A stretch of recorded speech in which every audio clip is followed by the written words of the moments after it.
कुछ लोग होते हैं ना जो आपको एक लिमिट में रखना चाहते हैं। अब उस केस में आप जिस तरीके से परफॉर्म कर सकते थे वो आप कर नहीं पा रहे। मान लीजिए आपको कहा गया कि आप अग्रेसिव बैट्समैन हैं और आप बहुत अच्छे से प्ले करते हैं और चौके छक्कों में ही आप विश्वास रखते हैं, और आपको बोल दिया जाए कि आप डिफेंसिव खेलो। कहने का मतलब सहवाग भाई साहब को बोल दिया जाए कि द्रविड़ साहब की तरह खेलो। हाँ। तो बहुत मुश्किल है। इसी बिल्कुल। चीज को कहा जाता है किसी का, मतलब इस सेंस में मैं कह रहा हूँ किसी के हाथ बांध देना। तो इसके लिए अब हिंदी में भी कहते हैं, हिंदी में भी बोलते हैं ना, मैं तो हाथ बंध रखे हैं, नहीं तो मैं तो इसको सिखा देता, मैं तो बता देता। तो इंग्लिश में भी क्वाइट लिटरली आप इसको ट्रांसलेट करते हैं और कहते हैं टाई समवन्स हैंड। अच्छा, हैंड कहें हैंड्स कहें? हैंड्स। एग्जैक्टली, क्योंकि एक हाथ कोई नहीं बांधता। तो करते हैं शुरुआत, देखते हैं एग्जाम्पल्स। नियमों ने अधिकारियों के हाथ बांध दिए। नियमों के लिए आप कहेंगे रूल्स। द रूल्स या फिर रूल्स? The rules. द को खाते रहिए। द रूल्स टाइड अधिकारियों के लिए आप क्या कहेंगे? ऑफिसर। ओके, ऑफिशियल्स कह देते हैं यहाँ पर। ठीक है। आप चाहें तो ऑफिसर कह सकते हैं वैसे।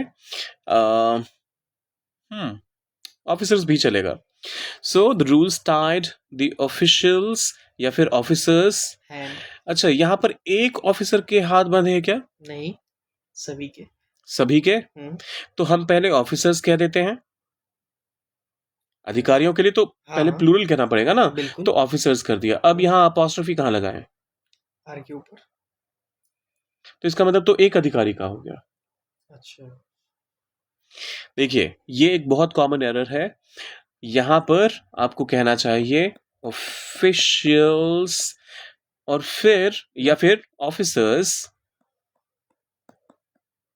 फर्क नहीं पड़ता। और फिर लास्ट में आप अपॉस्ट्रोफी लगाते हैं। फॉर एग्जाम्पल, जब आप कहते हैं ये हैप्पी 5 सितंबर को क्या कहते हैं आप?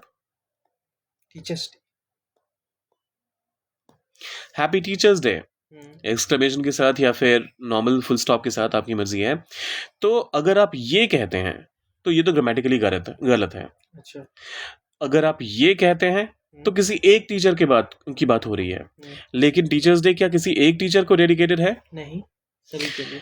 तो आपको यहाँ पर कहना चाहिए हैप्पी टीचर्स डे। ठीक है। तो सेम यही लॉजिक यहाँ भी होगा। ऑफिसर्स ये सही नहीं होगा क्योंकि हम एक ऑफिसर की बात करने लग गए यहाँ पर। तो हमें करना पड़ेगा the rule start the officials या फिर ऑफिसर्स और बाद में अपॉस्ट्रोफी हैंड्स। ठीक है। ठीक है।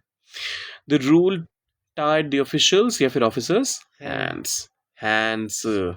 कानून हमें ज्यादा कुछ करने नहीं देता। अब इसे इंग्लिश में कैसे कहेंगे सोचिए और डालिए कमेंट सेक्शन में। जाने से पहले सब्सक्राइब, लाइक और शेयर कर दीजिएगा। मिलते हैं जल्दी।